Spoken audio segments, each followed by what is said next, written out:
So if you've liked everything you've heard before and you think I probably got away with too much, with too little of punishment, you're probably right. But I did a lot more fun stuff, so stay tuned for something even better.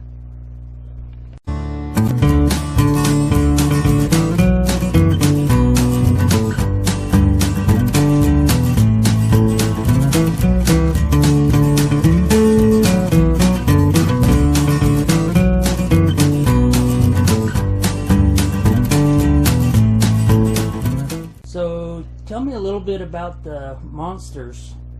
I was kind of interested on those. All right. Yeah. Well, you know about the door. You know about the fridge. You know about the... Well, I didn't tell you about the basement, but I will later. Kind of mentioned a little bit about the church monster, didn't I? But I never really said anything about it. We'll start there. Every kid on the block, every group of friends, always has that one friend. That one friend that when nobody dared do anything, they go, gosh, I'll do it. Yeah, well, that was me. So we had this old church across the street.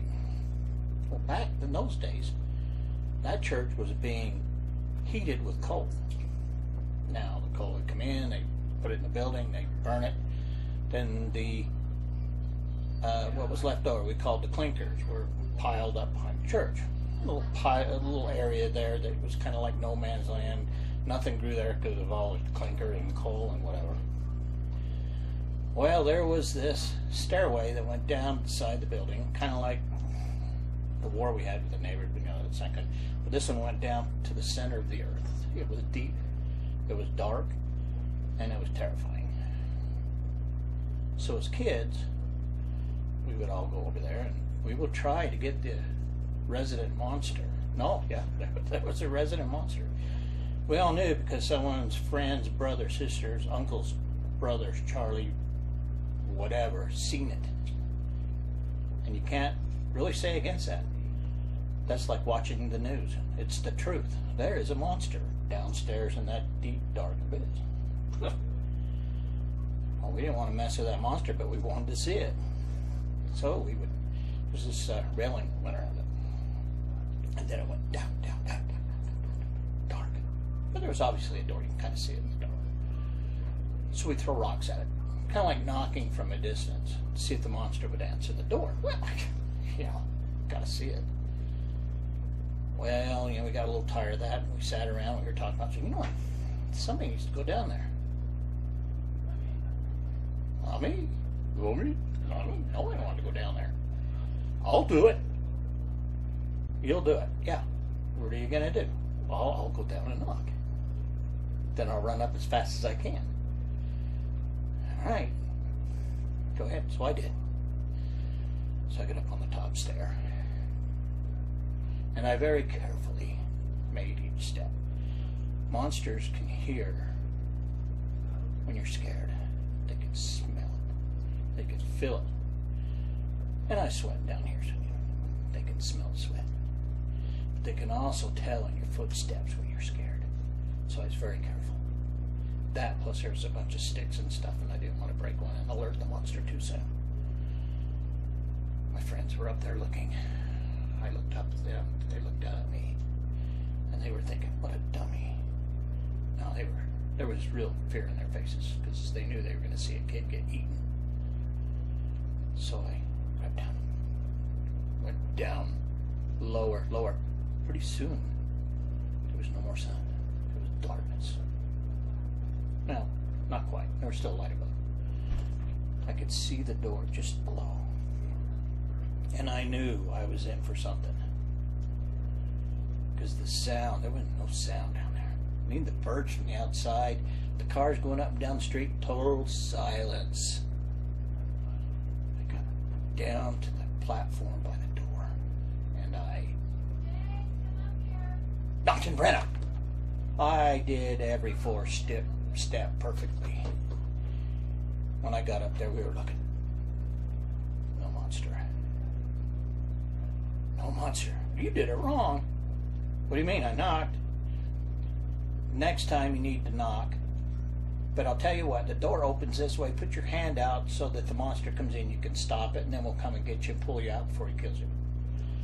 Okay. Again, I went downstairs. This time I'm a little bit more scared because that little knock might have alerted the monster that somebody was coming for dinner. You never know. So I went down there. Got to the final step. Put my hand out. And in horror, I seen that it wasn't an outie door. It was an innie. The door opened to the inside and not to the out. Put my hand down and knock, knock, knock, knock, knock, knock, knock. Nothing. Kicked it. Boom, boom, boom, boom. And to my horror, we heard a crashing sound from the inside. I ran up. This time I didn't hit her every 4th step. I hit her every 12th step. I got up there, sweat pouring off me, and everybody's going, the monster didn't come. No monster. Well, what that told us as kids was that the story was true. There was a monster in the church. But it also told us that it didn't want to eat kids, that it wanted to be left alone. And we gladly gave it its space from that point. But going back to the kid in the neighborhood was the one that kind of instigated things and volunteered for the dangerous duty. I was thinking a little bit, and as you recall, we had that campfire. Remember the War Council? And you remember me talking a little bit about the jungle? Alright, let me tell you about that. That monster that was in there, we all knew. We knew because we had it on good authority that several years before that, 5 kids had disappeared in that jungle. The fruit trees. 5 kids. They brought the police. They brought the fire department. Even brought the army in on it. That's what they said in the neighborhood. And they couldn't find hide, tell, or trace for those 5 kids. Well, we were sitting and playing one day by the house. I said, hey, what do you want to do? I don't know. Well, Mr. Instigator said, you know what I want to do? You know that no man's land over there in the jungle where the people disappeared? Yeah. There's a barn. A barn? Yeah. Do you know what my dad told me? He says, if you go in there, it'll fall in on you and kill you. Do you remember the door? The door that waits for people and gets them and keeps them forever? If there's a door that's possessed, the barn's possessed. Because how can a barn sit there for 100,000 years and never fall in until some kid steps foot in? This is what we were thinking. So we decided, okay, here's what's going to happen. Us and you, my commandos, we are going to go down. Because somebody made a burn mark over there so we could get in and see the thing unobstructed. I don't know who made that fire. You do, but I don't. Anyway, there was a fire and the grass was burned away and you could see down into the jungle. And what we did is we prepared. This could take months. We needed provisions. I went into my mother's cabinet. A multiple box of animal crackers. 1 box for each of us. I provisioned each one of my troops and said, don't eat these unless we absolutely have to stay alive. This was the order. We walked calmly to the edge where the fire had been and looked down into the dark abyss that was the jungle. Fruit trees everywhere. All kinds of vegetation. Who knows what's in there? Maybe we'll find the bodies of those 5 kids that disappeared. Who knows? I said, men, keep a sharp eye. Watch each other. Don't eat your provisions. They may mean life or death. Well, as we got closer to the trees, I realized that there are several ways we could do this. I was thinking more of a V formation with somebody on point. They were thinking a skirmish line forward this way into it. Now, I've watched a lot of monster movies, and one thing that I have learned is the monsters never kill the guy in the front. They get the guys in the back. We had this one little squirrely kid, you know, we're all big 6, 7-year-olds. He's 4, maybe 5. And he always kind of our go-for guy, you know, go get this, go get that, go get that. He'd do it. Like a little Lemmy. Anyway, I was thinking of making him point, but then when I realized that the point guy never gets killed unless he steps on a tripwire or something like that. So I volunteered to be the point guy. Of course, I'm the leader. I'm going to lead him through there. So we did it. We went down the hillside, across the ditch, the barrier of the jungle. Couldn't see the barn because of the darkness. There could be lions, there could be bears, there could be tigers, there could be snakes. I took a deep breath. I made the first step. Poof. Second step, crack, broke twigs. Oh my goodness, the monster's nowhere. Look, nothing. Another step. Another step. 5 steps in, I passed the first tree. I looked behind me and I don't have my commandos. I turned around and they were up there going like this. Should we go? I said, get your little hairy rear ends down here. So they piled in. And we made our way to the second tree. And I started to hear noises I'd never heard before. These noises were alarming. They could be a dragon. They could have been an alien. Who knows? Aliens made sense. These people disappeared. 5 kids disappeared. They probably went to Alienville. I don't know. I stopped and I said, reckon, form a perimeter. Let's have some ration. So we sat. We ate our rations. I liked the giraffes better. Next thing I knew, we were out of rations, so I knew that we must expedite this expedition because we were going to be starving to death by the time we get to the barn. Now, the owner of the barn, we called him the Orchard family. So, Mr. Orchard was a kind of a guy that you didn't want to mess with. He didn't like you being in his property. Now, it was okay if you went to knock on their door and beg for an apple or something like that, but no. When you go to his backyard, oh, you were in deep doo-doo. That was a no-touch phone, no-go, no-go. The barn was a triple no-go. So we went very careful. Got to the edge. A couple trees away, I could see the barn in the sunlight. And there was the opening. A gigantic black abyss staring at us. Who knows what's in there?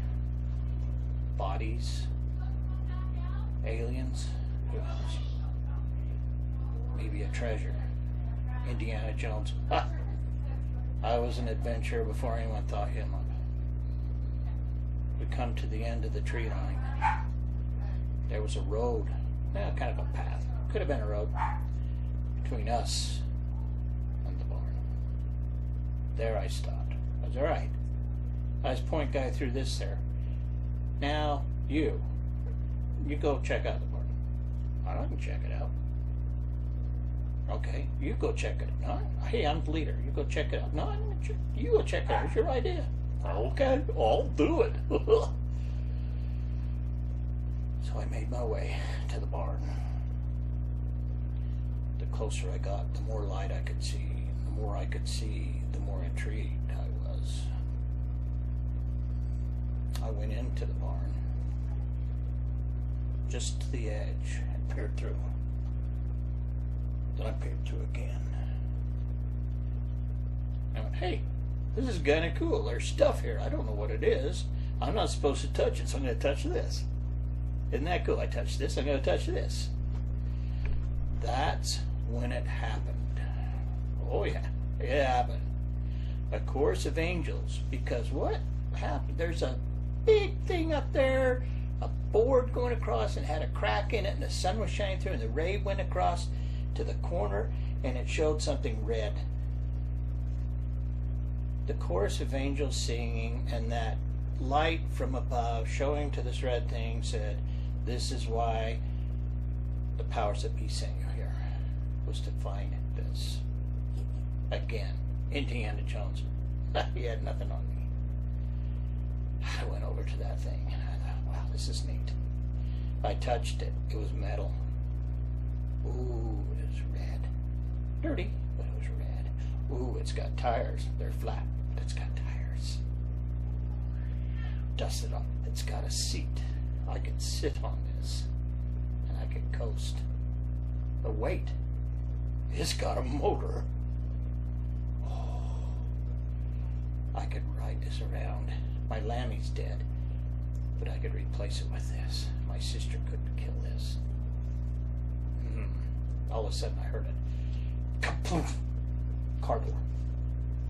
Mr. Orchard's here. Book it! Well, the guys were already gone. They ran. So I had to make my way through the jungle all by myself. I got home, and I thought all day long about that. That red thing. That scooter. I gotta somehow have that. Maybe I could fix it up. I don't know anything about motors, but I could fix it up. I'm 6. 6-year-olds can fix stuff. I can fix it. So I went to bed. Well, I had me a dream. This is why I knew that providence and karma and even the angels above wanted me to have that scooter. I dreamt that I had got that scooter and that I got it to work. And I rode through the neighborhood, and I rode down and threw water balloons at the neighbor girls, and they couldn't do anything about it because I was on my mighty scooter. And I rode down through that jungle, and all the monsters and all the animals ran in terror because I was on my mighty scooter. Next morning, all excited, I skipped my usual ritual of TV and cartoons and ran out to find my commandos. Men, we're going to get that scooter, we're going to bring it home, and we're going to fix that. This time, we just went right through the jungle because we had to beat those monsters. The other thing that we knew for sure that was Mr. Orchard had gone to work, and we had at least 4 hours. 4 hours to work on that thing. Whatever hours were, but it was pretty cool. You could tell by the light in the sky when it was time for him to get home. So what we did, we went into that there barn, which, by the way, the barn monster never did fall down on us and crush us to death, just so you know. We started working on that there thing, that scooter. I pulled and I pulled and I pulled, and it wouldn't budge. Everything a 6-year-old could do, I pulled, and that thing wouldn't go. Hey, you guys, help me. I got 2 of my commandos on the side, and they push, and I pulled it. 1 inch, yes, I'm going to have it. Another inch. Is getting easier now. A little more. Oh, yes, a little more. We worked on that and worked on that and worked on that. Eventually we got it close to the door. My dream was coming true. You just wait. The neighborhood's going to rue the day I have this thing. When I'm riding triumphant on my scooter, everybody's going to bow. Not only that, Genghis Khan. Oh, the notorious Genghis Khan. The Lammy killer. Ha! Let's see her take on my iron type. The scooter. We pulling and pulling. Now I'm not paying attention. That must have took 100 years to get to that point. Pushed the front, got it outside in the light. Oh, it was beautiful. Dirty. Beat up. Ugly, but beautiful. 2 flat tires. I can fix that. Just like my dad blew up the balloons at my birthday party. I'm sure I can blow those tires up. Got it out there. Only is here. What are you doing? Somehow I had lost track that Mr. Orchard had got home and wasn't really paying attention to nothing. And Mr. Orchard, well, he caught us again. There's something about my stories that you've really probably figured out by now, that my commandos are cowards, and I stood alone by the scooter. I found this. What are you doing with it? I found it. Can I have it? Put it back. I can't, it's heavy. Go home. I went home. Defeated again. You think I went to jail for that infraction? No, I didn't. No, he didn't even call my parents. Do you know why? He didn't want them to know that the scooter existed. It was his treasure, and he didn't want to share it. Rude. Not very nice.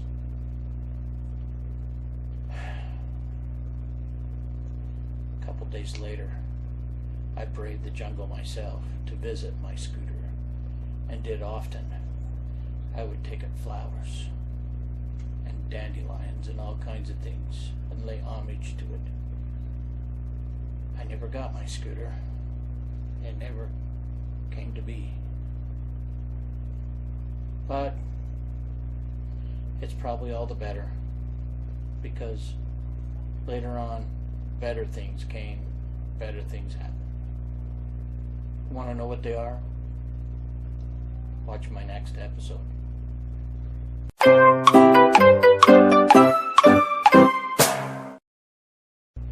Grandpa Dave here with some very serious wisdom. You know, some things I take fun of, I kind of joke about, but here's something I want you to do that I do. You know how things get bad and you're in a situation and you don't know how to get out of it? Well, I can't help you with that. But what I can do is show you some ways to make it better. I call them my 3 things: eye candy, nose candy, and the other candy, which I don't recall, because I'm old. That's why they call me Grandpa. You'll be called Grandpa too someday when you're old. But we'll get into it when I get there. When I have something happen that's really special, something I want to remember, I'll use the nose candy. And what nose candy is you smell things, like flowers, fresh air, whatever, and I attach it to that memory. Now the eye candy, that's the good one. You know, the sun shines and the leaves and the way the light is around, that's eye candy. So you attach it to that. Ear candy, there you go. Even an old fart like me eventually remembers something. Ear candy. What ear candy is the things you might hear, like the rustle of the wind, a brook running, the waves hitting the beach, something like that. And you attach that to that.